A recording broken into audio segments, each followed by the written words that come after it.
I didn't raise my voice. I didn't cry. When my sister called me that Thursday morning, laughing like she'd already won, I just said, "Okay," and hung up the phone. She thought my silence meant surrender. It didn't. My name isn't important. What matters is that by the time I was 28, I had built something real. Not inherited, not gifted, built, with 5 years of 70-hour weeks, 3 maxed-out credit cards, and every vacation day I'd saved from my corporate job before I finally left it behind. My business was called Meridian Interiors, a boutique interior design and home staging consultancy based out of a converted warehouse space in Austin that I had personally gutted, replumbed, rewired, and transformed into something I was genuinely proud of. The showroom alone took 14 months. I sourced vintage tile from a salvage yard in New Mexico. I refinished every floor by hand. I hung fabric swatches from a bolt my grandmother had left me, silk and linen samples she'd collected over 40 years of sewing, along the back wall of my consultation room like a living archive.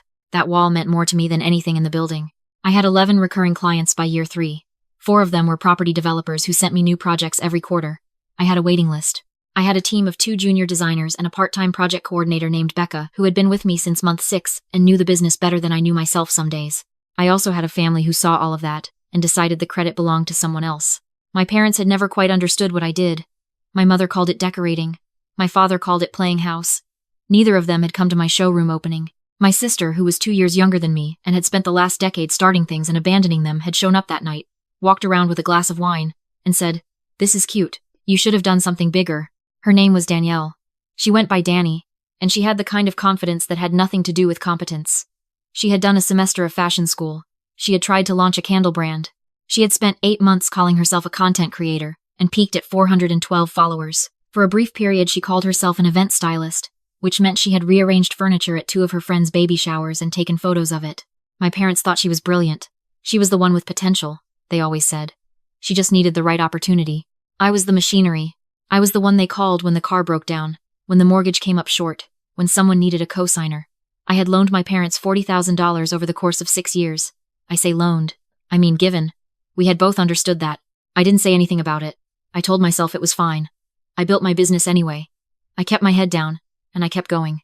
That Thursday morning was the beginning of March. I was in Dallas for a 3-day sourcing trip meeting with a textile supplier, and walking 2 properties for a staging project I was starting that spring. I was sitting in a hotel room with my coffee when my phone rang. It was Danny. She didn't say hello. She just started talking. She said she had been thinking, and she had been talking to Mom and Dad, and everyone agreed that what I had built with Meridian was great, but it was too small, too niche. I was limiting myself. What the space really needed, what it was perfectly positioned for, was event styling and social content. That was the market. That was where the money was. She had done the research. She had a vision. And since I was clearly too busy and too set in my ways to pivot, she was going to take over the showroom and the brand and relaunch it as her own event design studio. She said she had already thought of a name. She said Mom and Dad agreed it was a good idea. She said I should start moving my things out by the end of the month. She was laughing a little while she said all of this. Not cruelly, just the way someone laughs when they're telling you something they think is obvious. Like she was doing me a favor. I sat there for a moment. I looked at my coffee. I looked out the window at the Dallas skyline. I said, "Okay." She paused. She had been ready for an argument. "Okay?" "I heard you," I said. "I have to go." I hung up. Here is what Danny did not know. What my parents did not know.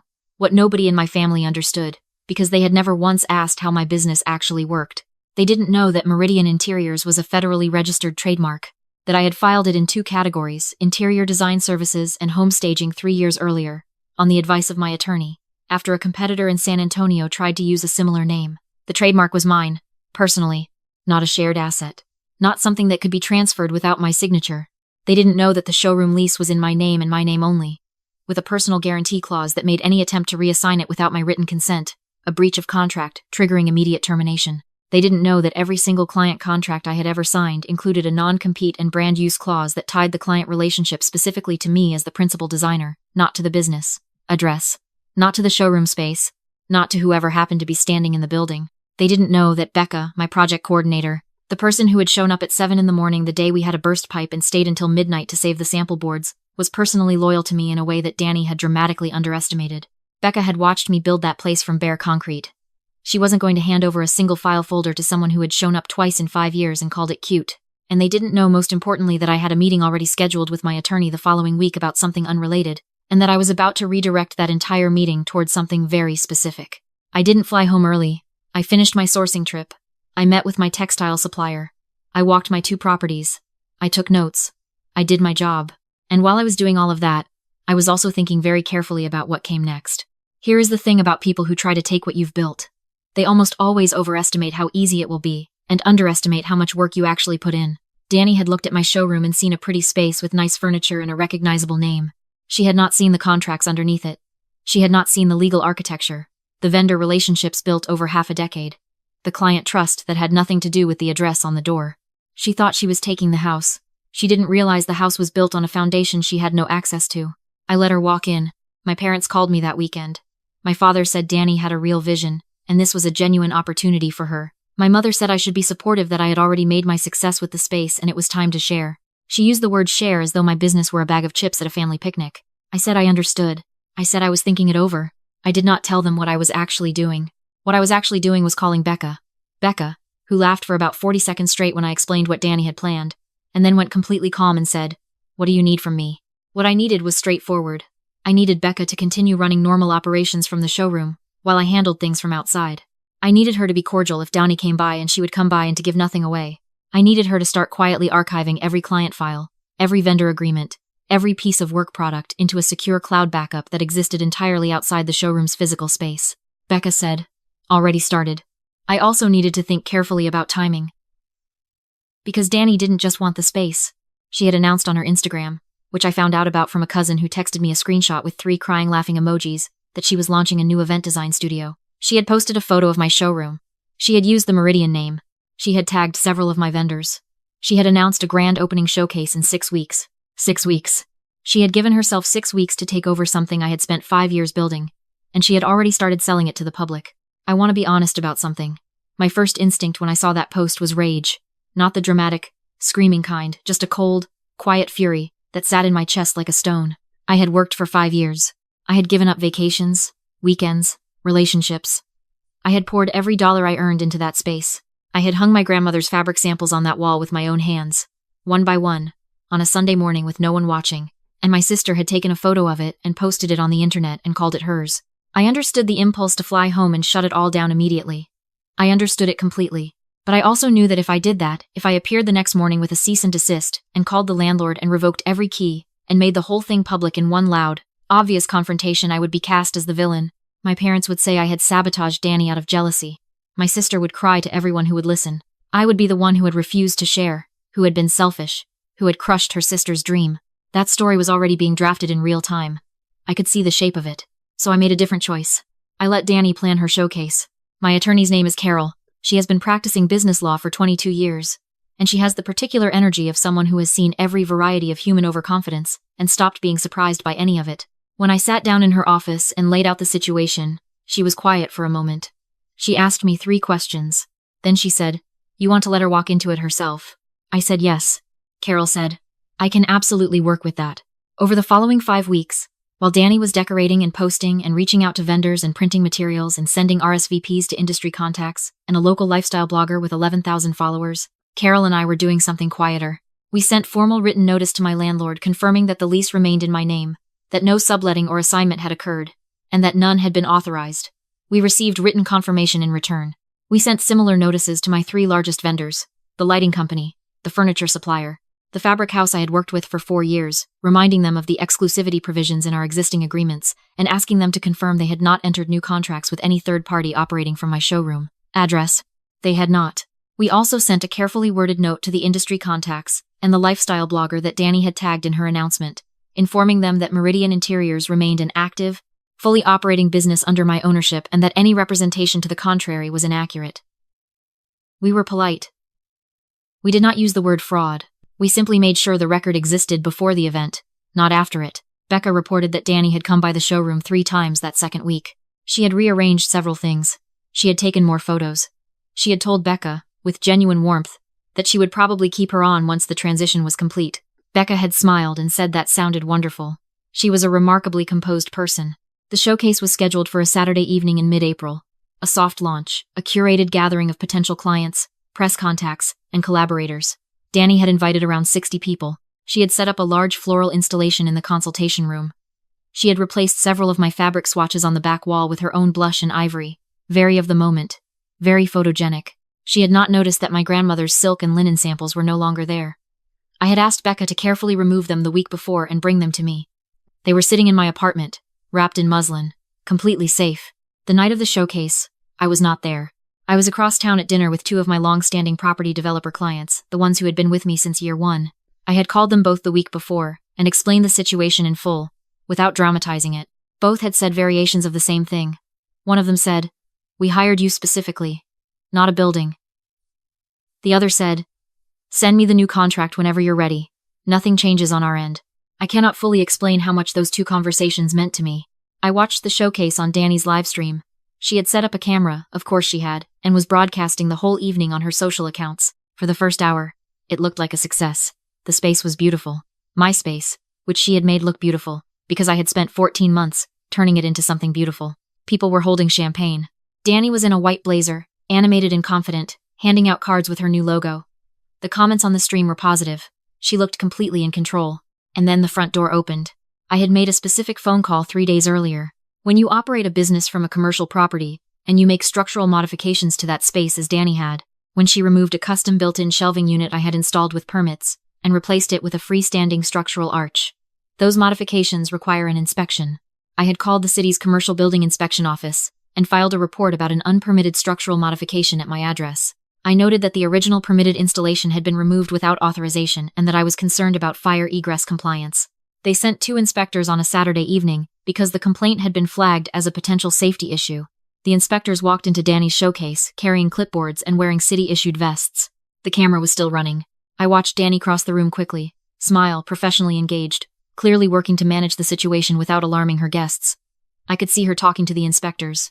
I watched the exact moment her expression changed, not collapsed, just shifted, like a door closing very quietly behind someone's eyes. One of the inspectors asked to see the business license for the current operator and the lease authorization for the space. Danny did not have a business license for this address. She had not applied for one, because the application process would have required her to demonstrate legal authority to operate from that location, which she did not have. The inspection process began. Several guests started making their way toward the exit. The camera was still running. Danny's face was composed. Her hands were not. She called me. I let it go to voicemail. She called again.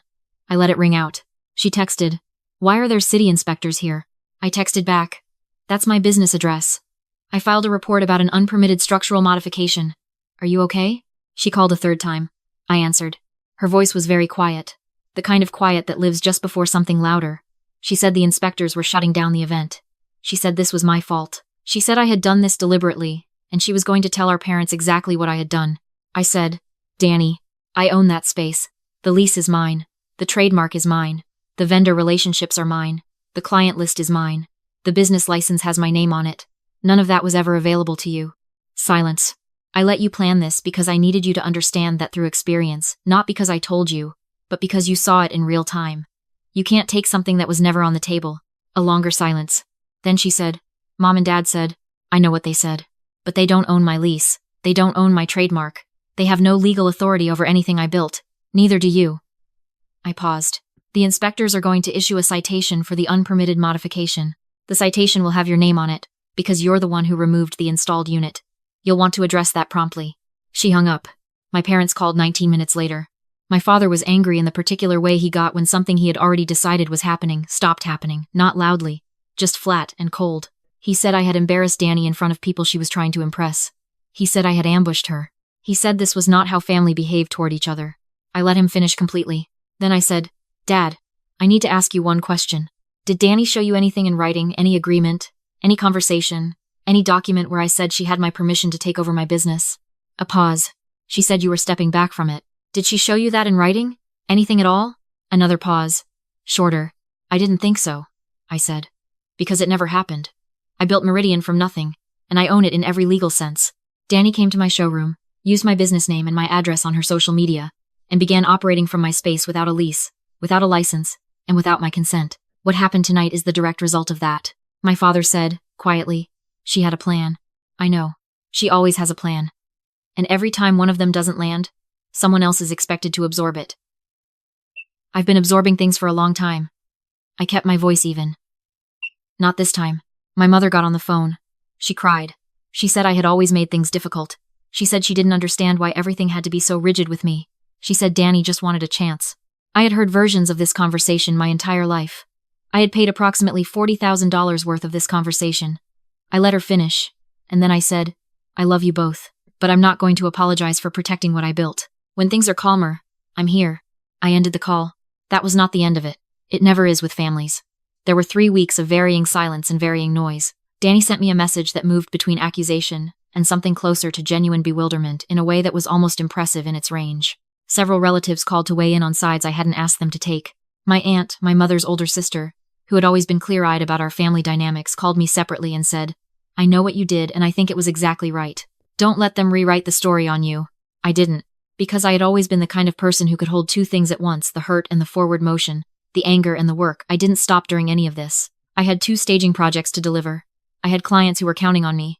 I had Becca, who had handled 6 weeks of an impossible situation with total professionalism and grace, and I gave her the raise she had earned 3 times over. I also sat down with both of my junior designers and told them clearly what had happened and what it meant going forward. Both of them stayed. One of them said, we knew something was going on. We were just waiting to see what you were going to do. I didn't know how to respond to that, so I just said thank you and meant it more than most things I've said out loud. The showroom was cleared and restored within 2 weeks. The floral installation came down. The custom shelving, which I had photographs of, which I had built to spec with a carpenter I'd worked with twice before, was rebuilt exactly as it had been. The modification citation had been issued to Danny personally. She had 30 days to respond and pay the fine. My grandmother's fabric samples went back on the wall. I stood in the consultation room on a Tuesday morning with a coffee and looked at them, all those silk and linen squares, the creams and the dusty roses and the deep navies, 40 years of careful collecting, hanging right where I had put them on that Sunday morning with no one watching. I thought about what I would tell someone if they asked me how I had handled all of it. I would tell them this. When someone tries to take what you've built, the instinct is to fight them directly, to make the call that same day, to send the letter, to go loud and fast and make sure everyone sees it happen. And sometimes that's the right call. But sometimes when you know the legal ground is already yours, when you know the ownership is already documented and airtight and filed in triplicate, when you know that the thing they're trying to take is so fundamentally yours that there is no version of their plan that actually functions, the most powerful move you can make is to step back and let them try. Let them pour energy into a plan with no foundation under it. Let them make promises to 60 people and a camera.